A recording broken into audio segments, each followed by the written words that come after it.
Now, what I intend to do in the last couple sessions is next week we're going to do another word study. We're going to do a word study tonight, show you how to do that so you get a handle on that. And then the last session we're going to look at what's called lower criticism. Lower criticism is the stuff that's on the bottom of your Greek Testament. We're going to take a look at that the last week, kind of what it means and how to make sense of it, that kind of thing, and to at least understand a little bit about these manuscripts that will help you. So obviously we're not going to finish the book or anything like that, but at least you have a little handle on getting through the Greek New Testament, along with some help. So tonight, first of all, let's do some words. And just take a few minutes to see whether you can identify those words, those Greek words. See how you do.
About done, or you're stuck?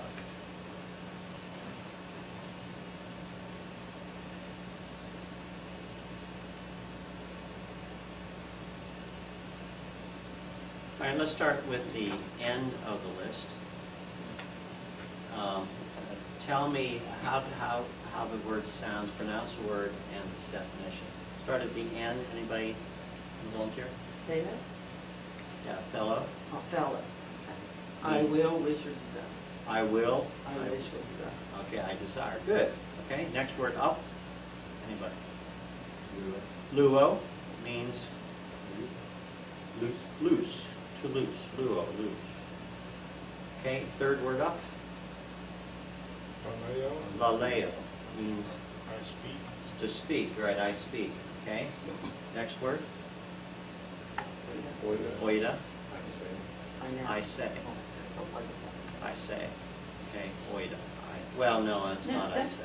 It's I know, isn't it? It's I know. I know.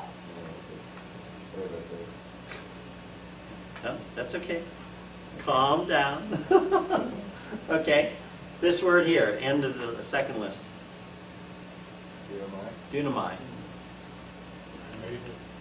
I am able, powerful, dynamite, remember? Dunamai. Okay, next word up. Erkomai means I come or I go. Okay? Third word? Gay. Earth. Okay, earth. Okay, next word? Adelphos. Yeah, Adelphos means brother. Philadelphia, right? Philadelphia. Okay, next word is hagios. Notice the rough breathing. Hagios means holy one, saint. Okay. The next word up. Kurios means Lord. Next word, Amy, I-N. This word here, ego. I, right? This word, Okay, I'm sorry. de, means and or but, okay? Gar, for. Next word, anthropos, man. Mathetes, disciple. Next, logos, word. And first word, lambano. I take or I receive. Good, good. How'd you do it? How'd you do it? Okay. I'll set that below. Loose. Yeah, well, yeah. you But never it gave- wasn't on the list. You never gave it as a homework, so I didn't study. All right. Now, let's go over your homework, which you had a couple weeks to do. Let me help you through this. If you turn in your books to page 152, this is, if I were doing this homework, that's what I would do. Page 152 has uses of the present tense, and then chapter 16, the future. So you don't have to memorize this stuff. This is your reference, okay? Romans 7:19, I do not do the good I want, but the evil I do not want is what I do. And that's the word proso. Proso from proso. Okay, the word proso. So it's what tense? Present active tense. It's present. Proso, okay? Present tense. It's present active. Now, so the question is on page 152 and 3, you walk through these 6 uses, or 5 uses, and choose one of these that seems to be, the context seems to be saying. So, what would you choose? What do you think? Is it, well, let's go through them. Is it instantaneous or punctiliar? Does it happen immediately? No. Okay, number 2, how about ongoing action?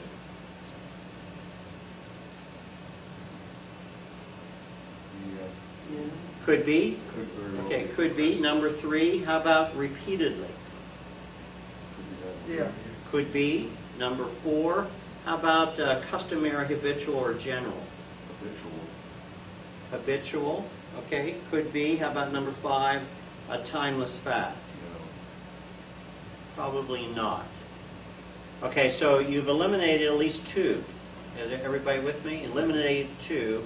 So of the progressive, iterative, and habitual, what do you think the context of Romans 7 would tend to gravitate to?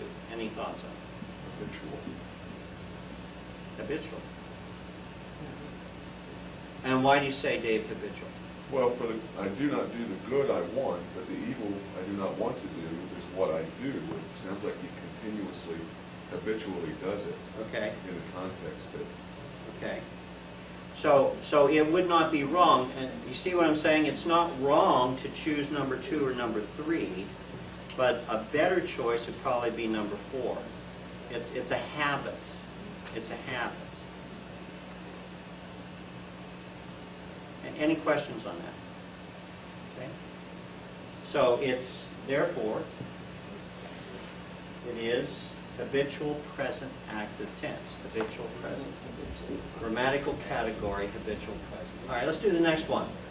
I am going through Macedonia from the New American Standard Bible. Elusomai, it's future. I've given you that from erchomai.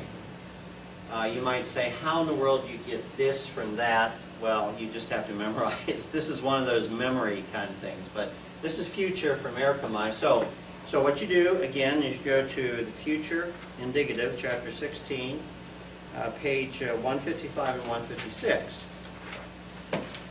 So you ask yourself, is it predictive? Number 1 is predictive, something that will happen.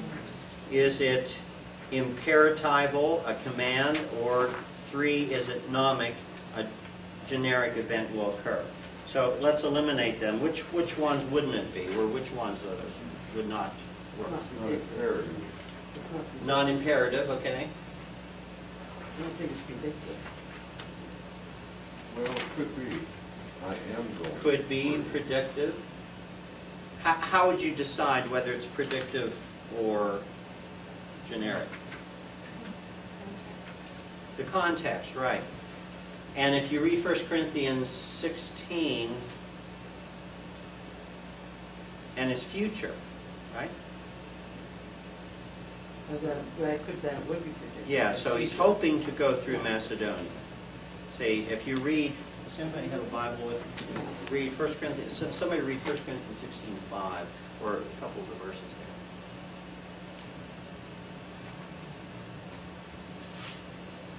Go ahead, Edie. Read But I will come four. to you, Go ahead. okay, 4. When I arrive, remember, you may approve, I will send them with letters to carry your gift to Jerusalem. And if it's fitting for me to go also, they will go with me. But I will come to you after I go to Macedonia, for I am going to Macedonia. Okay, Yeah. so in it that has to context, be it would be predictive, see. predictive. I will come to you, so, and the I am going, this verb then is in there, right in there in terms of what Paul wants to do, predictive. So, predictive future, middle. Now, this is an A+ question. Why is it middle and not passive? The prefix, No. The prefix has the same ending. Why would it be? Does anybody remember pre- middle pre- voice? the first letter. No, Okay. not it. The passive and middle have the same form. Why would it be middle instead of passive? Anybody remember? Middle voice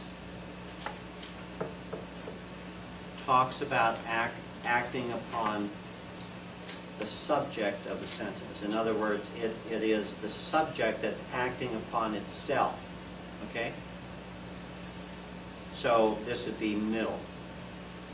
The reason why it's middle is because the verb itself is in a passive form, erchomai.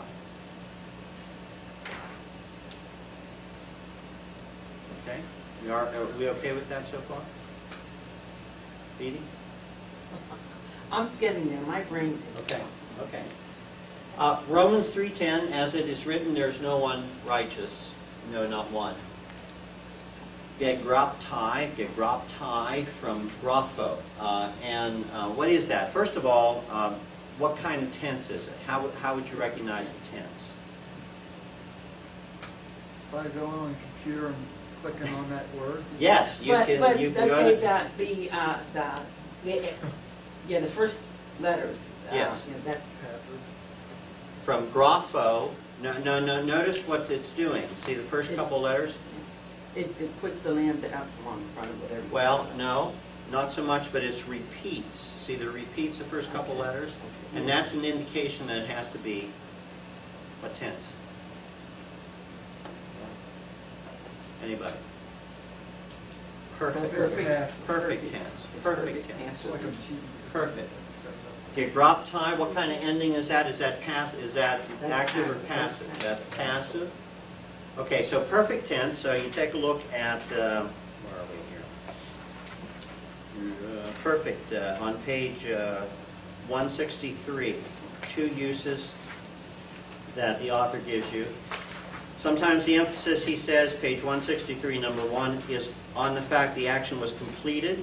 Other times the emphasis is on the resulting state of the action and is generally translated with the English present. So, what would it be? Which of those two would fit here? The second one, that's exactly right. It's not that completed, it's not that the scriptures are completed and they are done with, but it's a completed that whose result lasts into the present, right?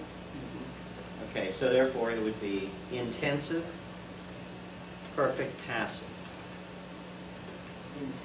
Passive because of the ending, as it is written. Intensive because it is a past action lasting into the present. And perfect tense because of the duplication of the first letters of the stem.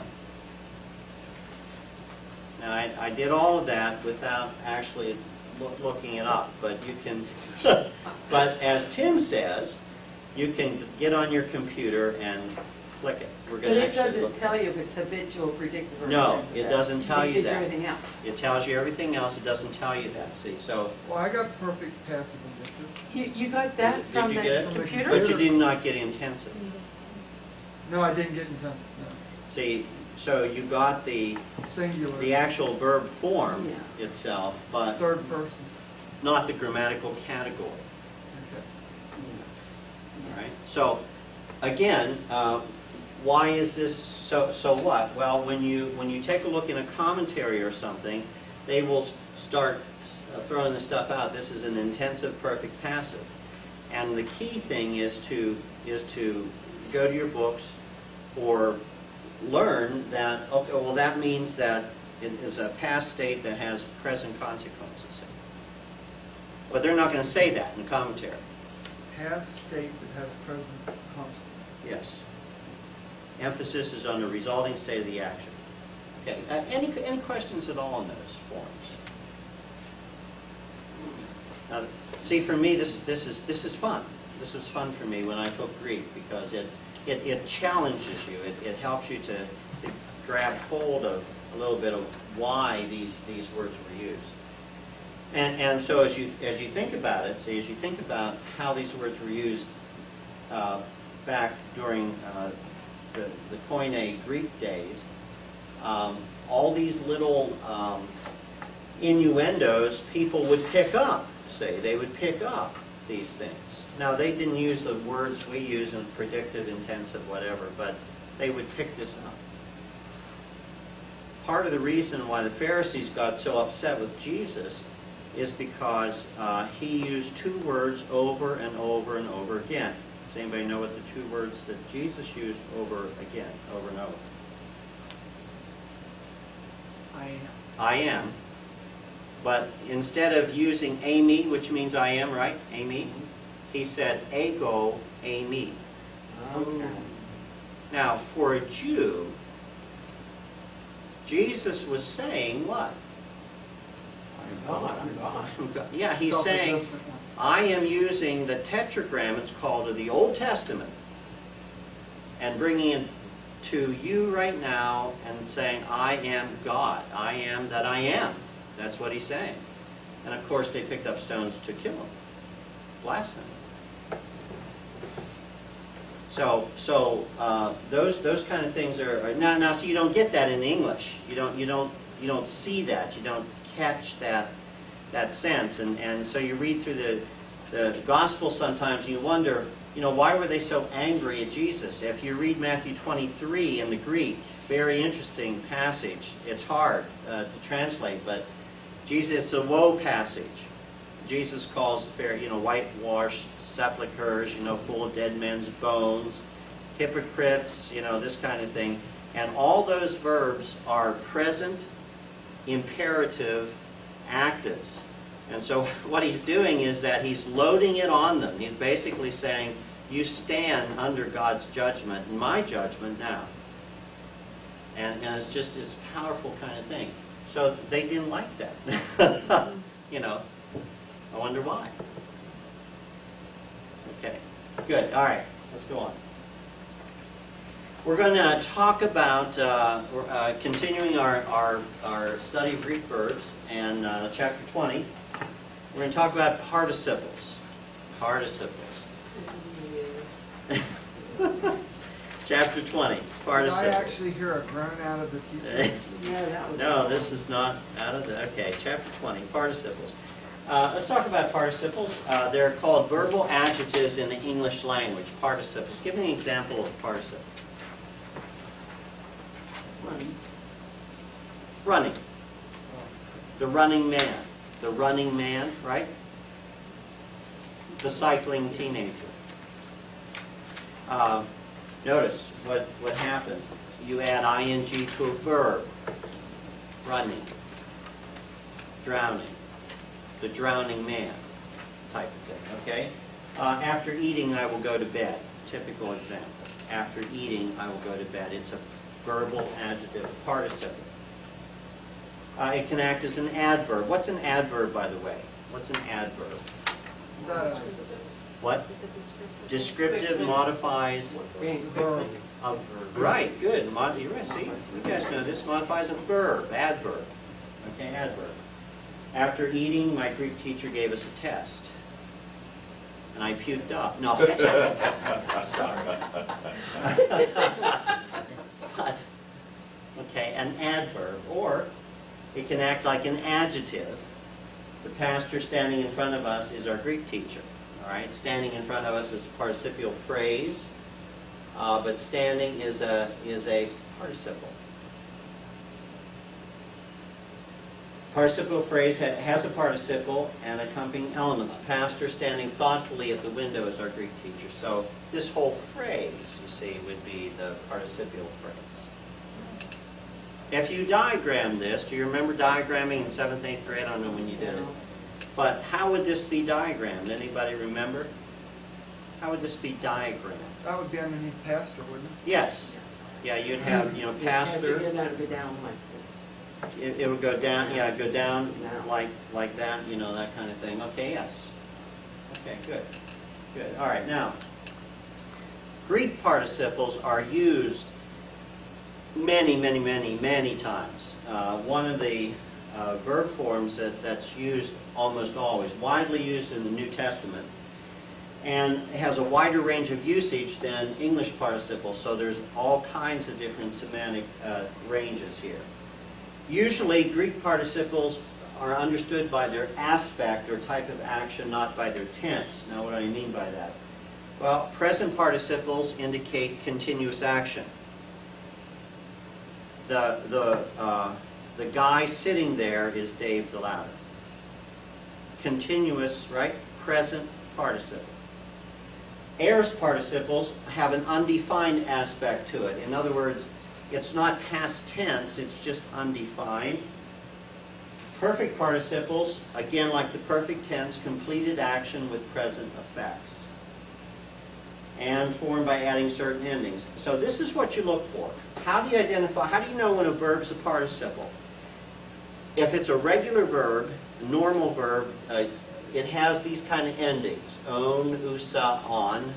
And notice the nu. See the nu there? It adds that luo, okay? Luon would indicate a participle. Lusa, so on and so forth.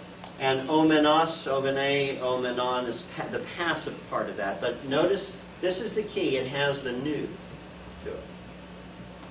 That's the key. It's a verb that has that ending to it, and you say, oh, that's a participle. All right. the new part. Yeah, this is the stem, right? Luo, right? Lu is the stem. And new On. Okay. This would, how would you translate this word right here, luo? How would you translate that? Claim choose. No. Well, how? Lucy? Loosing, right? Loosing. How would you translate that? Lu-usa. Any idea? Would you let go, I am letting go?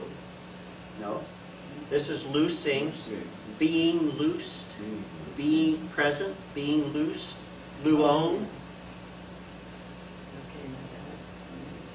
I have loose.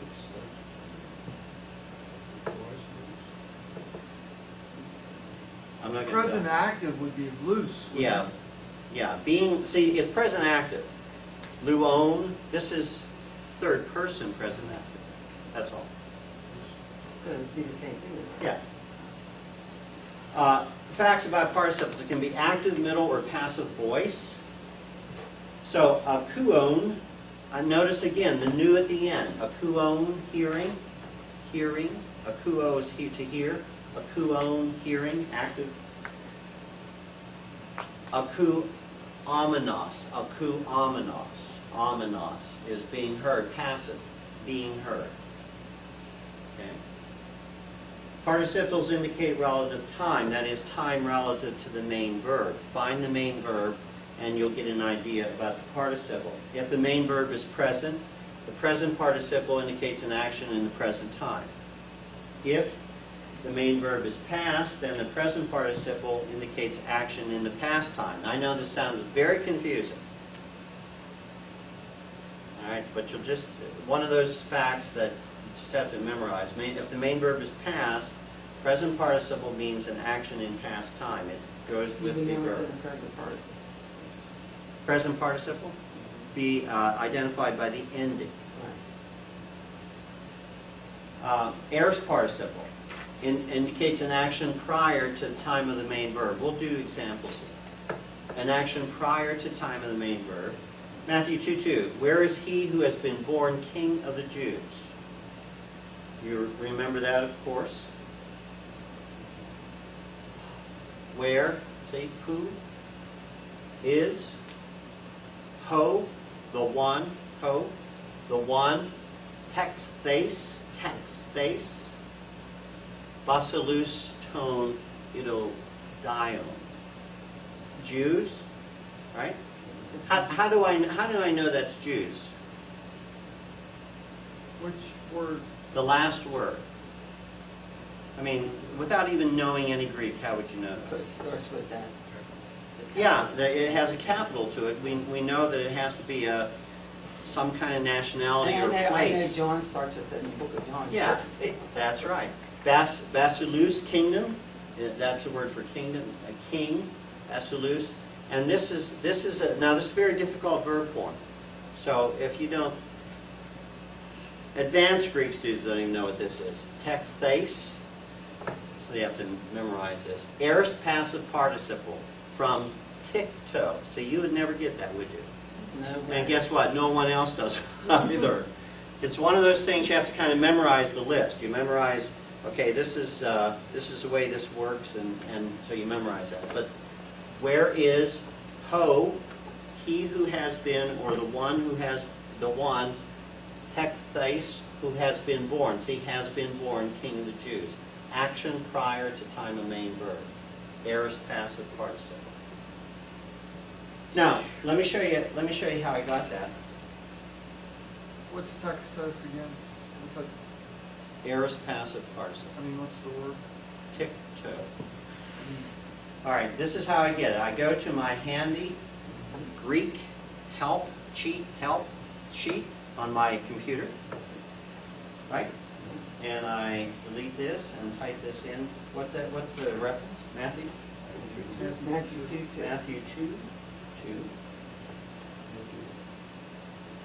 Which, and this is cool. I wish I had this when I was in seminary. Okay, here we go. Matthew 2:2. Where? See that?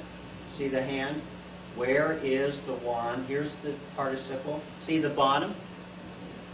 Verb, aorist passive participle, nominative masculine, singular. Born. So textos Tic-toe. is has been born. Yeah, as aorist passive participle. Never got the tick. See that? Tic-toe? There it is. See, there it is. So if you have a computer and on the internet, whatever, you can access this stuff and you don't have to worry about it. But it's a good challenge for you, really, at this stage, to try to guess as much as you can, and then go to help like this and say, oh, okay, see how close you can come. Okay, Beatty? All right. This is on mpgreek.com? Yes, it is. Yeah, and the guy who did this did a really marvelous job. I mean, I can't imagine doing that, but he input this whole thing. So, all right, let's go back. So, all right.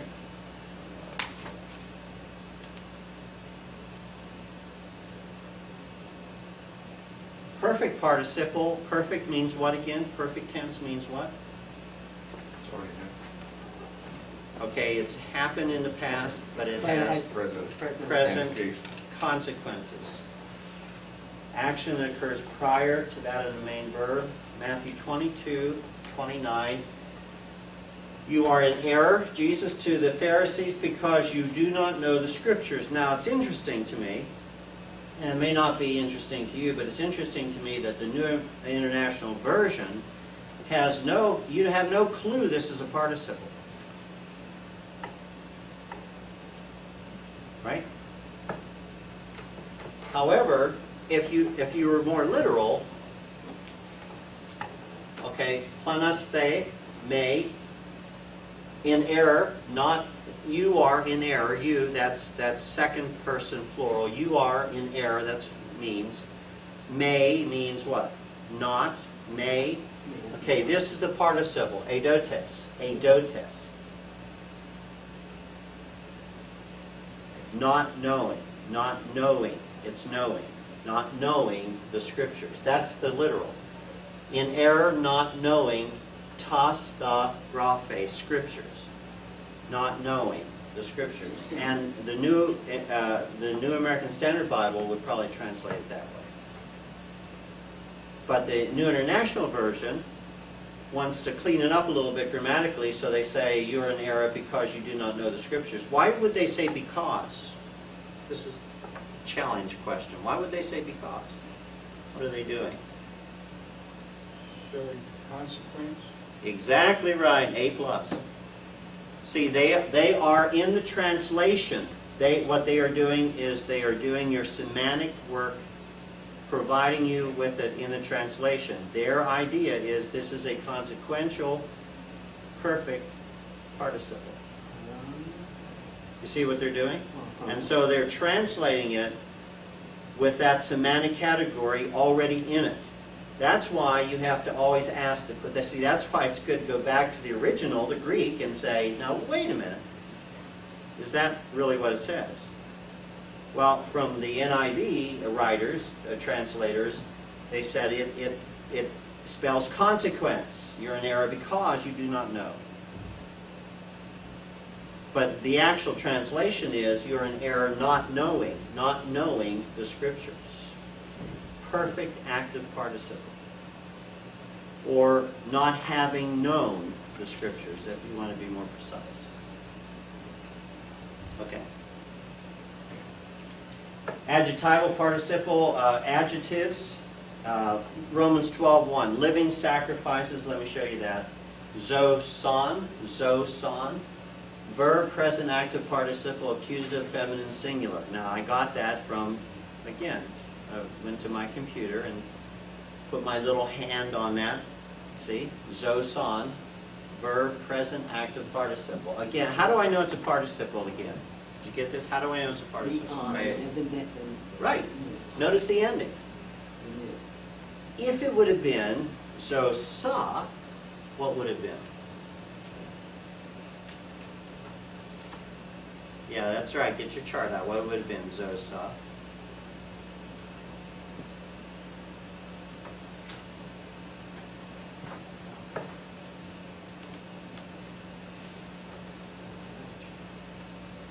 Aristak? Yes, Aristak. All right. Agrees in gender, number, and case with the noun. Adjectival. So the substantival use. Mark 9:23. Everything is possible for him who believes. The word is actually to the believing one. To the one, to the one, pistuanti. I like the word pistua. It has this ring to it. Pistuanti. Verb, present active participle, dative, masculine. So how do I know it's dative? Any idea? No? Because this is dative. And I know that's dative because I memorized the list. I memorized the form. Okay? Masculine, singular. Everything is possible to the believing one. NIV, for him who believes. Okay. Translation, and this is obvious, is often not word for word in English. All right, let's go on. Page 180, if you turn there, we're going to kind of walk through this now. And again, you don't memorize this stuff. This would be a reference. See, this is what we're going to do is reference work. So what you're doing is you're just trying to get a handle on this so you can go back and use it. The adverbial participle modifies a verb, can modify the time of the verb. While staying with them, he charged them. This is what the Greek says. Let's try that word. Anybody want to try that word? Pronounce that first word for me. Good. Sunale. Sunale. Zomenos. Zomenos. Sunale. Zomenos. Okay. While staying with them. And by the way, this one word is translated while staying with them. That phrase is this one word. It's kind of cool. So, and this would be what? What kind of participle? Present participle. What is it? What do you think? What does the ending tell you? What? Okay. Present middle participle. Could be passive, but it has that ending. See, amenanos. Present middle participle. From tuna litzomai. Litzomai, to bring together, to collect. All right. What did you say it was? Present middle. The adverbial participle can indicate the manner of action the verb indicates. For instance, Matthew 19:22, the rich young ruler went away sad. Well, this is really this is why this is important to kind of see. Apelthen, he went away. Here's the sad. Lupumenos. It's a present passive participle. Now, what does that indicate to you? Present passive participle. If the act is being done again. No. Present passive participle.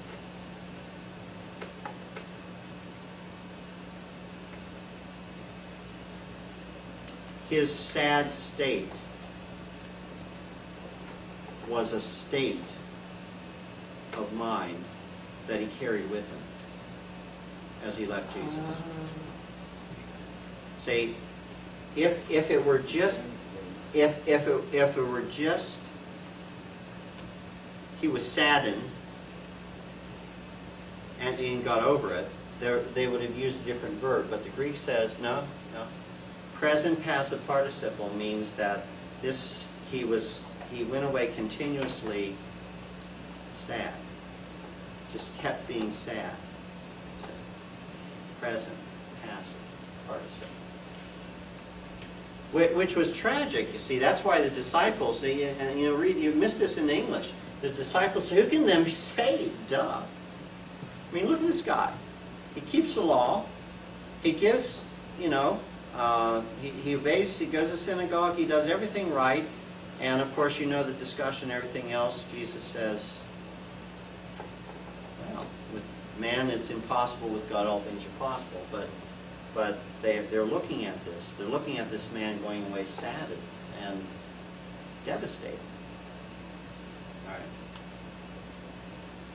Adverbial participles can indicate the means by which the action of the verb occurs. 1 Corinthians 4:12, we toil by working with our own hands. We work hard with our own hands. Again, the NIV, you couldn't guess it's an adverb, and this is what it says in the Greek. Ergazomenoi. Ergazomenoi. It's a word for work. And it's present middle participle. Again, before you go to your help, think about, okay, if you know it's a verb, it looks like a verb anyway. This is also a verb, but that looks like a participle. Has that ending to it. Present middle could be passive, but it's work that is consequent upon I'm doing something. All right. It can indicate cause or reason of the verb. He was filled with joy because he'd come to believe, having believed in God. This is what the Greek says in the word pepistukos. Again, kos, having believed in God. Perfect active participle. How do I know it's perfect? Again, how do I know it's perfect? It's the beginning letters of the Exactly right. That's, see, look, beginning letters. What is the verb? What is the root verb? Anybody? Belief. What's the root verb? Pistuo. Excellent.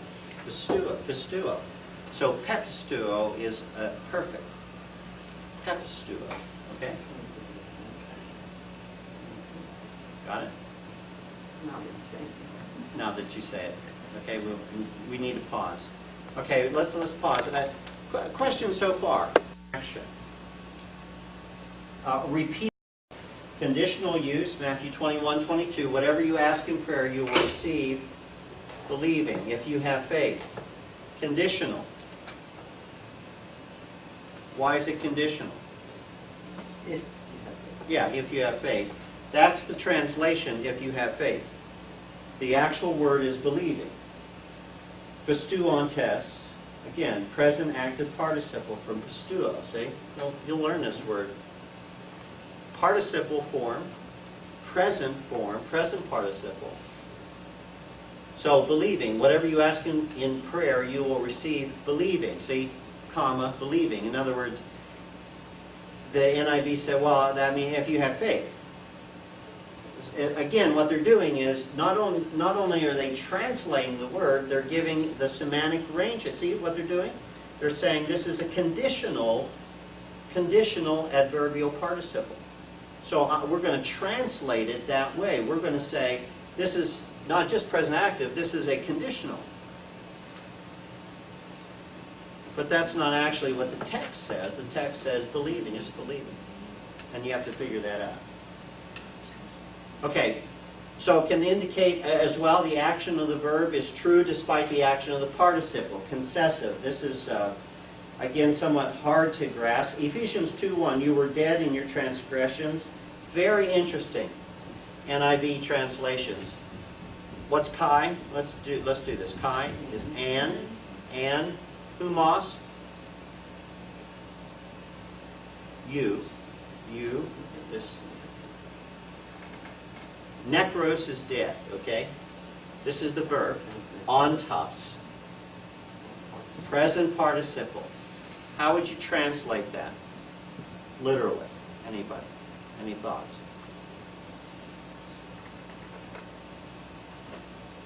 And you, Is it being? excellent, being dead.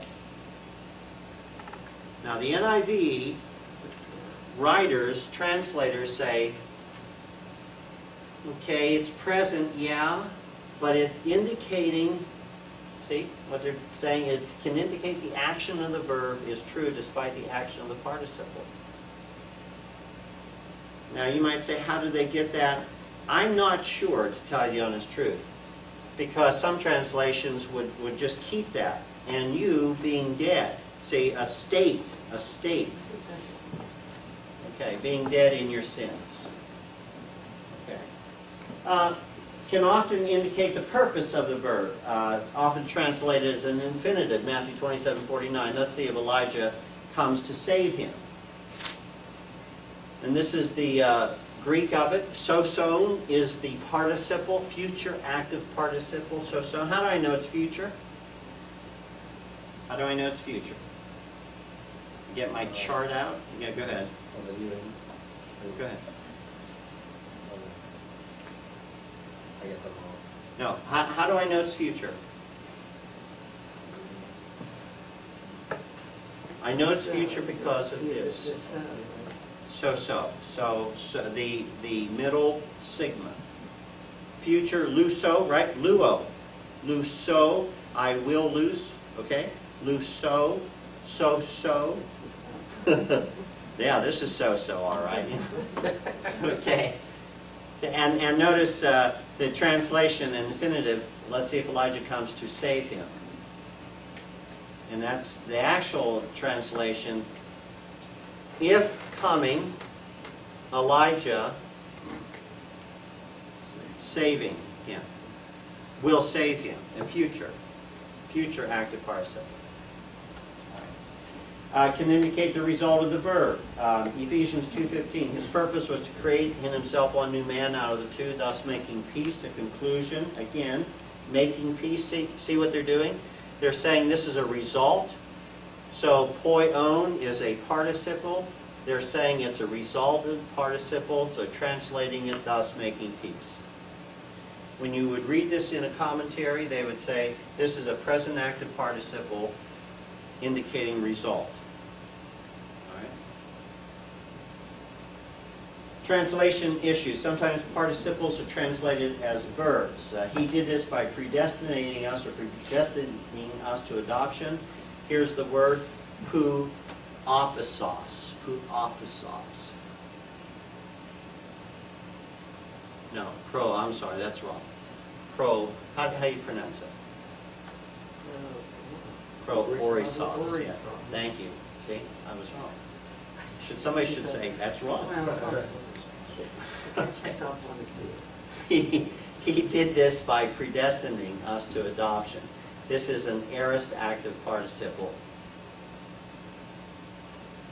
Mark 1:18, immediately they left their nets and followed him. Aphentes. This word means immediately. Aphentes. Aorist active participle. Having left their nets. Having left their nets. They followed him immediately. All right. Now, all of that, again, is in this chapter. And what you do, again, is that you do just like we did before. You find out what the word is in its root, and then you work out.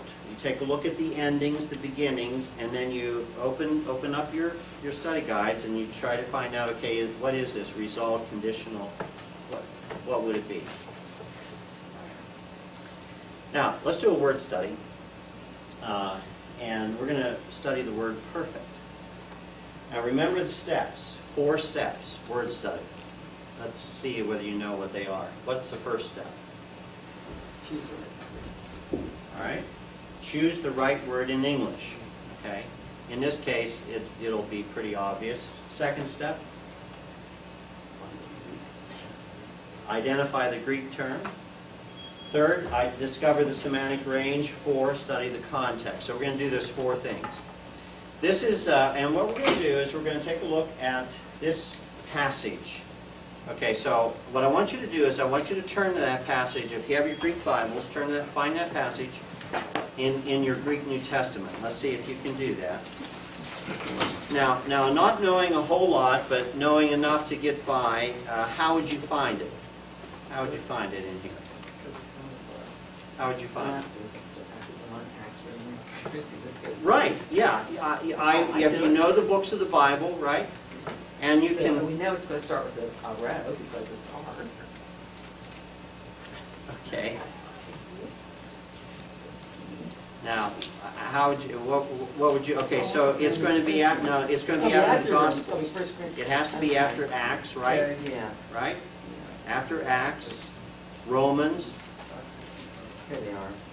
Okay, now, did everybody find it? Let's make sure everybody gets it. Find out what page it is. Cross Corinth, see that? See, Cross Corinthians, A, or Alpha. 13. What page is that? What page are we on? 9, verse 9. 598. Good. 98, yes. 598. Okay, and verses 9 and 10. All right, and obviously you need your English Bible next to it. And your English Bible says this. Let's take a look at some translations. We know in part, we prophesy in part, but when perfection comes, the imperfect disappears. That's the NIV. Okay? By the way, you are taught, most of you are taught is, what does this word perfection mean? When does this take place? Yeah, that's what you were taught. Well, I'm going to destroy and shatter your delusions, whatever. I was taught that it was when the scriptures were finished. Well, that's a delusion too, but that's all right. But This is the King James Version. We know in part, we prophesy in part, but when that which is perfect is come, then that which is in part shall be done away, right? And then another translation, ESV. We know in part, we prophesy in part, but when the perfect comes, the partial will pass away. Pretty standard translation. Very little reference, very little variation. Well, let's do this. If we phrase the passage, if we phrase it, remember that that's splitting it apart.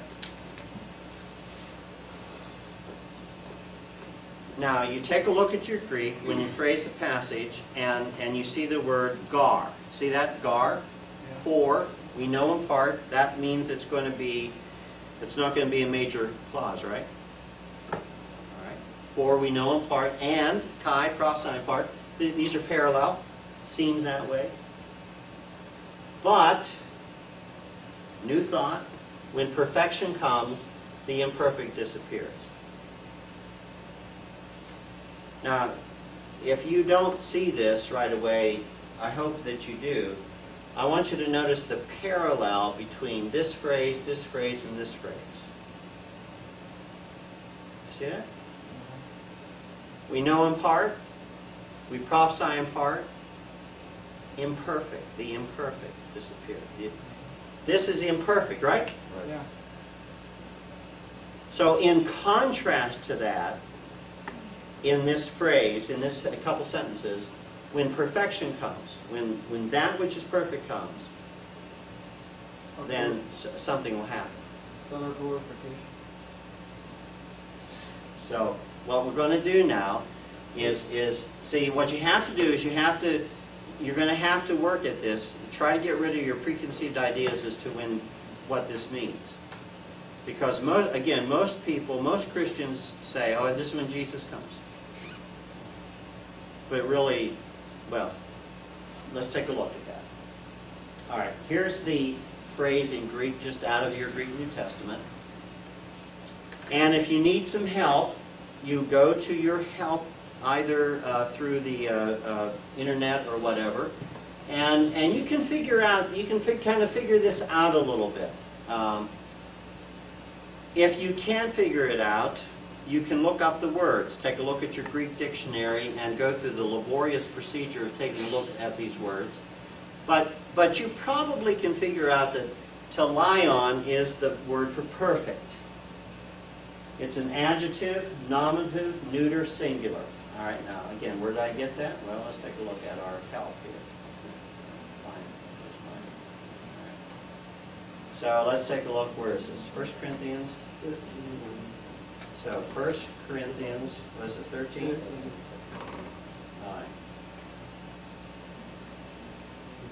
Isn't that cool?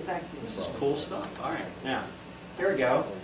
So I can take my little hand here for no, that's a word for no, chi, that's not, alphane. There it is, see? See at the bottom? Having reached its end, finished, or complete. That's the way he translated it. Teleos, perfect. And the perfect comes.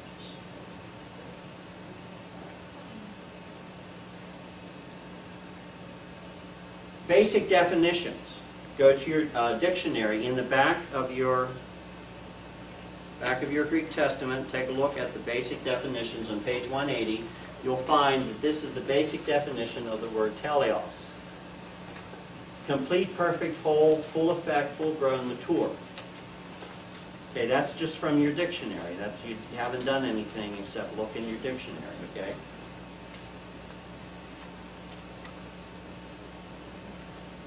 Oops.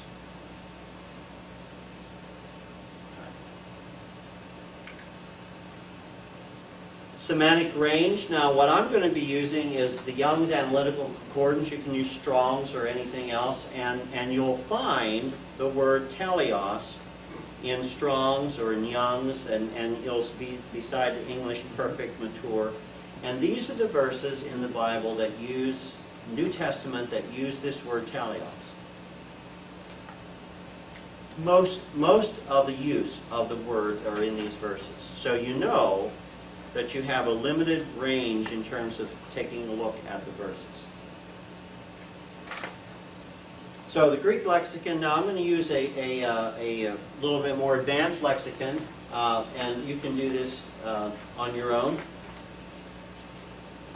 So mature, perfect, what is that? So this advanced lexicon says, well, pertaining to an adult human being. In a number of languages, initiated may be best expressed as to become a member of or to become a believer in. It's possible to interpret teleos in these two passages, Philippians and Colossians, as mature spirituality, or a state of being spiritually mature. Okay? Pertaining to that which is fully accomplished or finished, they quote from James. Pertaining to being mature in one's behavior, full grown. So now, something is happening here. What's happening to my preconceived idea of perfect? What's happening? Expand. It's being expanded. It's being expanded. And the time element is being taken from it, right? It's not so much concerned about when this is going to happen in terms of Jesus coming again, but it's more concerned about maturity, becoming full grown, becoming complete. Now that's just from lexicons, okay? And they just give an indication. All right. So we do the contextual study. So let's take a look at the context. These are hints. I go back to 1 Corinthians 13, 9, and 10. In the immediate context, this is what I see. It's a contrast between knowing and prophesying in part versus being perfect, right? Okay?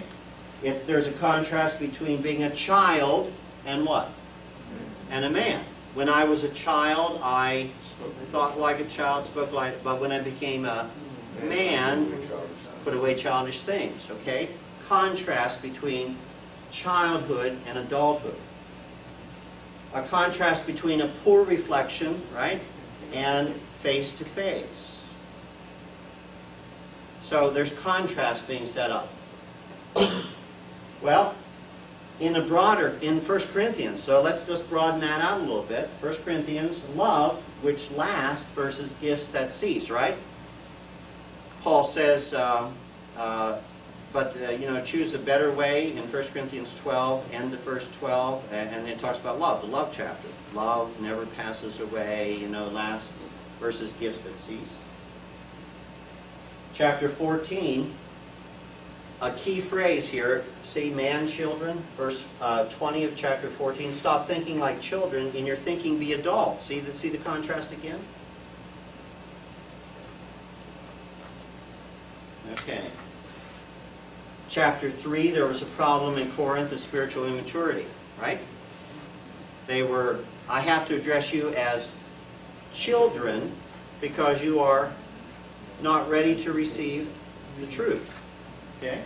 Problem of moral immaturity in chapter 4 and 5. Now, I get this by looking at it, scanning. Moral immaturity. They had incest in the church. Didn't deal with it. Problem of immature church conduct. Chapter 11. When you come together to celebrate the Lord's Supper, remember that? You're a mess. Yeah. Okay? Eat when you're home. Don't get drunk. That kind of thing. Now, something should be happening in your head at this point. Something should be happening. You say, oh, wait a minute now. So Paul is contrasting immature, baby-like, childlike behavior, thinking, with adult spirituality. Well, let's take a look on a wider range. In the larger letters of Paul, in Ephesians 4:13, the need to become perfect or mature. Philippians 3:15, mature, perfect. Let's read those verses just so you catch this. Ephesians 4:13, down the volunteer. Somebody just read that for me. I can do all things through Christ who strengthens me. That's Ephesians 4:13. Until we all attain the unity of the faith Okay. and knowledge of the Son of God, to a mature man, Oh, to the Okay. measure of the stature which belongs to the fullness of Christ. Okay, so till we attain unity, maturity. Now, how about Philippians 3:15? Let us therefore, as many as are perfect, have this attitude, and if in anything you have a different attitude, God will reveal that to you Yeah, also. okay. As many as are mature, okay? Colossians, Paul's desire to present every person perfect, mature before God. Same word. All right, here we go. Now this is where you go to 1 Corinthians 14, and you notice that in your NIV Bibles, or whatever you use, there's a verse that's kind of pulled out. It's like stands out. 1 Corinthians 14:21 talks about what? Talks about Spiritual gift. spiritual gifts, talks about tongues, the tongues of foreigners. Somebody read that for us. In the law it is written, by men of strange tongues and by the lips of strangers I will speak to this people, and even so they will not listen to me, says the Lord. Okay, again a contrast. This is from Isaiah 28:11 and 12, so you go back to Isaiah, study that a little bit. Points to the imperfect use of foreign languages to judge Israel, so that tongues becomes a sign language of judgment, not blessing. Now you have to study to get that a little bit, okay? And that's a conclusion of a lot of study. Actually, I wrote a book about this. That's why I know what I'm talking. Never mind. Sign language. Okay, so orderly worship, for instance, in chapter 14, demands maturity in subjecting to one another in worship settings. So, what does it mean then? What does it mean to say then when perfection comes, the imperfect disappears? Well, this is what we can say from our studies. Not from looking at anything else except definitions and context. Number one, we have to grow up. We have to grow up in one's faith and expressions of their faith. There seems to be a demand to do that. Secondly, we must become mature in spiritual truths and practices, especially love. All right. Third, we must allow maturity in the way of love in dealing with one another in the church. And therefore, perfect would say it means maturity in Christ, begun here and finalized in heaven. Now, the reason why I put that here is because the word perfect can mean when Jesus comes again. But it mostly means mature. So when you read that passage, it's not talking about heaven, it's talking about maturity now. Is that the same perfect, that ye shall be perfect as my Father in heaven is perfect? Is that the same Greek word? I present you that. Well, you have to look it up. I just went. But that's Because see, I that's know right. from that verse that does mean mature. I just wanted to put the same word. Yeah. Well, see, and that's very good, Beatty, because that again. Think about where you see this word in the New Testament. So, perfect then is talking about maturity in Christ. With that, and it doesn't have the basic reference is not when Jesus is coming again. It's the basic reference is when I become an adult, when I grow up spiritually. Then the way of love will be my way. Now, I got all of that, not from a commentary, but from simply looking at the context and the words.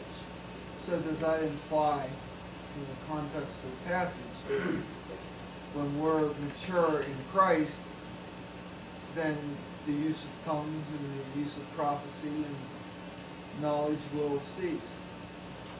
Well, there you go, my brother. See, that's again where the problem comes in, doesn't it?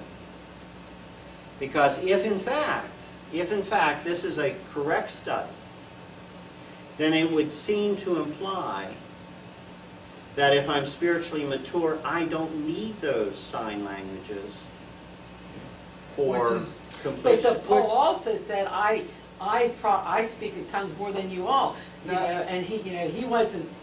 Yeah, but In Corinthians, he Yeah, wasn't saying it was but- but if you but keep it in again, see, but context- and this is where, okay, but see, this is where, this is where, if I study this out, and I reach a conclusion that contradicts what I have thought and been taught, then that's a pointer to a lot more study, a lot more prayer.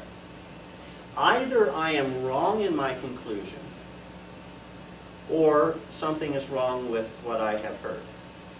Well, you take the First Corinthian passage, he says, I would rather that you would speak 5 intelligent words than Yeah, And but, then but, that but works again, well. but again, see, but again, I mean, seeming to Yeah. imply that the Yeah. maturity is the issue, not, yeah, so, not the speaking. So for all of you, see, so, wherever you stand, wherever you stand on the issue of tongues and prophecy and whatever else, it does seem, at least this passage does seem to say that that will pass away when I become mature.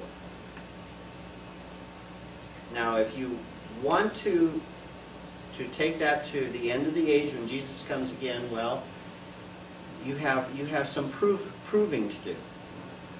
Okay, yes, go ahead. It seems to me that this whole process kind of parallels the whole concept of sanctification.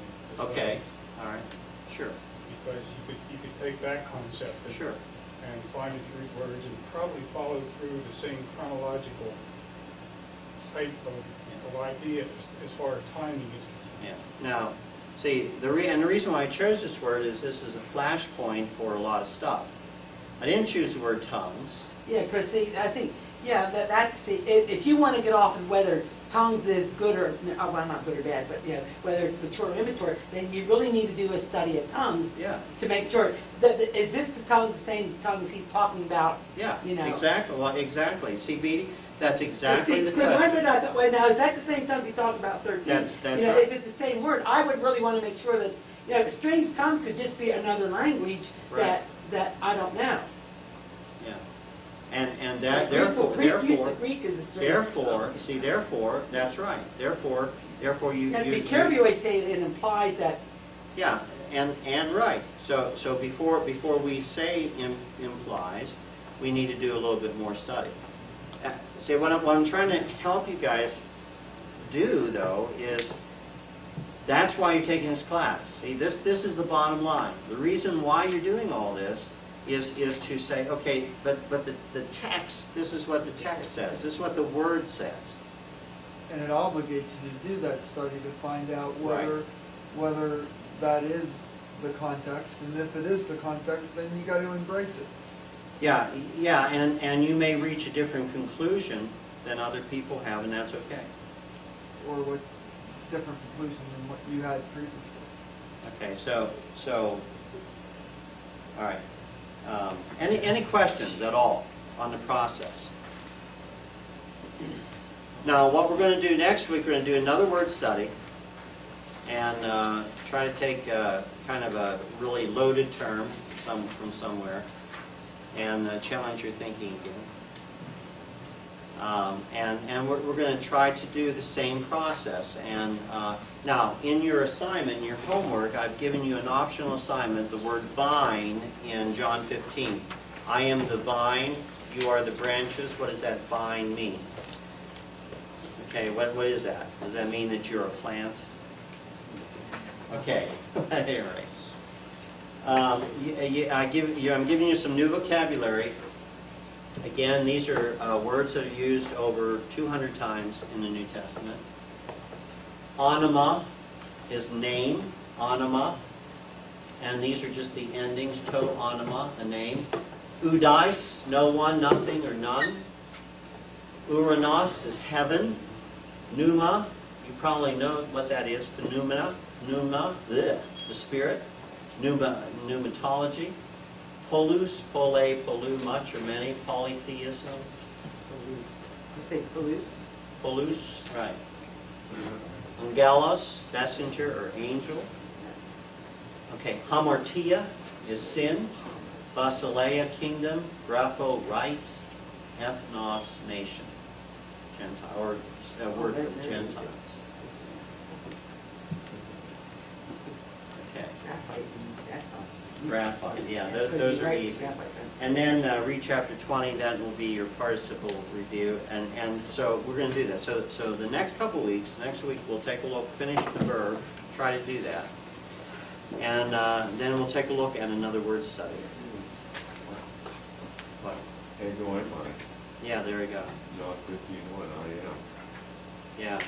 See, when Jesus said, this is the challenge for you guys if you do this, if you have enough time to study the vine in John 15, Jesus says, I am the vine. Now you have to do some digging to find out what Jesus is really saying. To the Jews, this is everything. Wow. All right. Thanks for coming. 2 more classes. Thanks for coming. Would you ever do this class again in the summertime? I don't know, maybe. Why? Because I'd like to retake it in the summertime when I have Okay. way more time to do.